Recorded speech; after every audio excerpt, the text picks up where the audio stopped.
Qspeed diodes get performance similar to silicon carbide Schottky diodes with a standard silicon process. This makes them great for power supplies and other hard switching applications where low losses and soft recoveries are important. To learn how they do it, let's quickly review the device physics behind several types of diode junctions. Then we'll see how Qspeed diodes use both the Schottky and p-intrinsic N structures to get the best performance. When a silicon p-n junction, consisting of a positively doped p-type semiconductor and a negatively doped n-type, is reverse biased, the free holes and electrons of each material are attracted to either pole, leaving behind an empty section called the depletion region. Because there are no free carriers in this region, there's no path for current to flow through the device. So the p-n junction blocks current flow in the reverse direction. When the p-n junction is forward biased, the depletion region disappears as carriers are repelled from their poles. This provides a path for current to flow through the diode using the majority carriers in both materials. Remember that positively charged holes flow in the direction of conventional current and electrons in the opposite. When they reach the p-n junction, most majority carriers recombine with their opposites, providing a net energy transfer that facilitates current flow in either direction you visualize it. But some carriers get through the junction without recombining and continue to drift into the opposite material, also carrying current with them. These are called minority carriers. When the diode is reverse biased again after conduction, the depletion region needs to be re-established to block current. Before this can happen, most minority carriers must be removed from both materials. They have to travel all the way back to the junction. Some will recombine along the way, others at the junction, and the rest will return to their host material. This takes time and carries current backwards through the diode. It's what causes reverse recovery losses in p-n junctions. Schottky diodes made from standard silicon or high-strength silicon carbide only have one type of semiconductor material, swapping the p-type for a metal contact instead. Because the carriers in both the metal and the n-type silicon are electrons, the Schottky diode is strictly a majority carrier device. When it's forward biased, current is carried all the way through by electrons only, with no minority carriers moving in the opposite direction. When the Schottky is reverse biased, electrons are pulled towards the positive pole, again creating a depletion region to block current. Because this region is extremely small and there are no minority carriers that need to travel all the way back through the material, the Schottky diode can recover much faster than a p-n junction. In fact, reverse biasing a Schottky is essentially like discharging the plate of a capacitor. Discharging this capacitor is much faster than waiting for the recombination and recovery of the p-n junction, reducing reverse recovery current and cutting switching losses by more than 80%. This fast, capacitor-like recovery is the reason Schottky diode losses are labeled QC instead of the traditional QRR.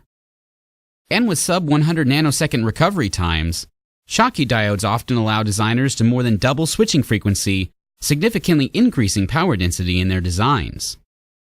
Unlike standard silicon Schottkys, which are limited to a breakdown voltage of about 200 volts, silicon carbide Schottky diodes can easily work at 600 volts and above. They bring fast recovery and reduce switching losses to very high power designs. Silicon carbide material is also expensive, often pricing this performance out of reach for normal designs. A less expensive way to achieve good performance with standard silicon is the p-intrinsic N diode. The PIN junction uses a lightly doped N-type semiconductor sandwiched between two regularly doped P and N-type sections.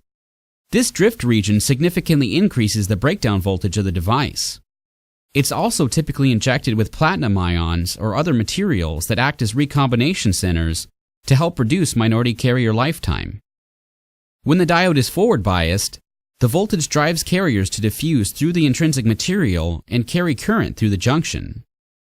When it's reverse biased, minority carriers are attracted to the nearest recombination center in the drift region, where they can quickly find an opposite carrier to recombine with, creating a much faster recovery.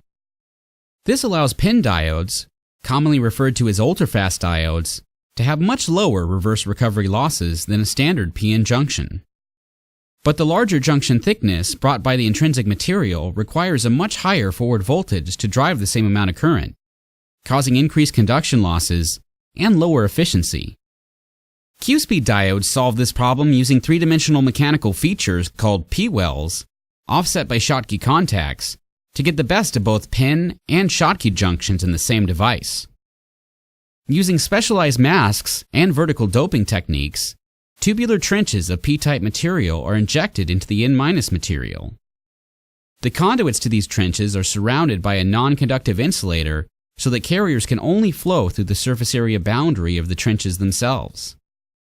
A metal contact is then deposited along the entire section, forming a Schottky contact with the N- material in between the P-wells. So Qspeed diodes are both Schottky junction and P-intrinsic in at the same time. When the diode is forward biased, the Schottky junctions conduct immediately, and electrons flow into the channels between the P-wells.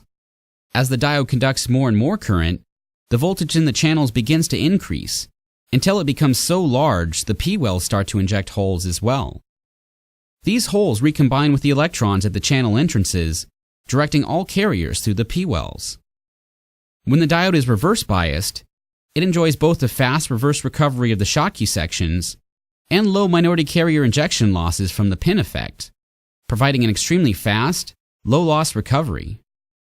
Once the recovery is complete, the P-wells create strong, overlapping electric fields that pinch off the Schottky channels, preventing leakage current through the Schottky junctions.